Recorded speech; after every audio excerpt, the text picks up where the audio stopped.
Hey, my name is Shad and this is Marketing Explained, where we go through marketing concepts and acronyms and explain them in super simple terms so that you can apply them accurately to your business. Today we're going to go through B2B versus B2C. Get my cash right, cause I spent it all last night, said I'm good to go. So first of all, B2C. Well, B2C obviously stands for business to consumer. It's usually a business model that directly applies and sends a product or service, usually at a low ticket cost, to consumers around the world. Of course, a consumer is very different from a business because it's not its own entity. The important things to know between B2C and B2B is usually how you're approaching, specifically when you start the businesses, and how you want to scale the businesses using marketing and sales tactics. In B2C, usually you're testing your funnel, your product, and trying to validate the market using cheap and easy methods. A good way we use this within our own company when we invest and build new startups as fast as possible is that we simply build quick and easy landing pages and send one type of channel of advertising straight through it, for example, Facebook ads, in order to test the conversion rate, the type of audiences, and how well the product resonates with the market at any given moment. B2C is a great way to get started in business because you can use very small and low ticket prices on the products you're selling. And essentially this means you're spending less money on advertising and other types of services in order to get your business off the ground.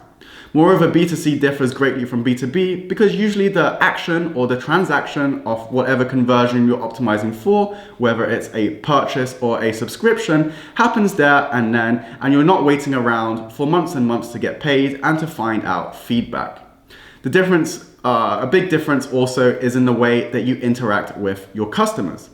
For example, in my business, Make It in Ukraine, which is a recruitment business, is very much B2B. So for us, a big part of our main channel is all about cold emailing straight to potential customers and trying to warm them up over phone calls. For each customer, we might spend 2 to 4 hours of one of our talent's time in order to convert them as a customer.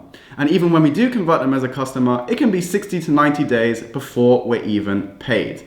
B2B therefore needs far more investment, can be more of a struggle to start, and takes longer to get paid, which adds far more risk into your business model as you're trying to progress and essentially get better. Because when you're working with B2B, the feedback cycles are a lot longer, the feedback is a lot slower, and therefore it's a lot harder to pivot and move your business around and try and find that product market fit at any reasonable amount of time.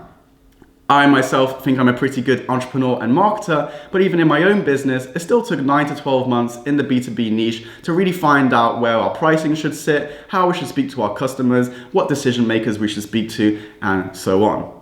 Decision makers are also an important aspect, which a lot of people, especially if you're not experienced in marketing and business, fail to understand. The typical B2B deal can involve 5 to 7 people in the buyer decision process. That means not only a long wait time, but you have to persuade more than one person, and you have to give them the assets and materials in order for them to persuade their other colleagues.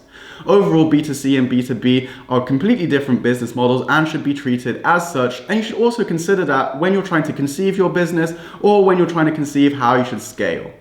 B2B can be quite useful because you only have to use cold emails, and that might be a nicer thing for you to do if you're quite good at sales and persuasion. But if you don't like talking to people and you want things that you can scale just from your bedroom without ever jumping onto calls, then B2C might be much more attractive and also more interesting, as it's mainly around analytics, paid ads, and things like this. My name's Shad and this was Marketing Explained. I hope you have a good understanding of the difference between B2C and B2B, and also how that might apply to your business at any given stage.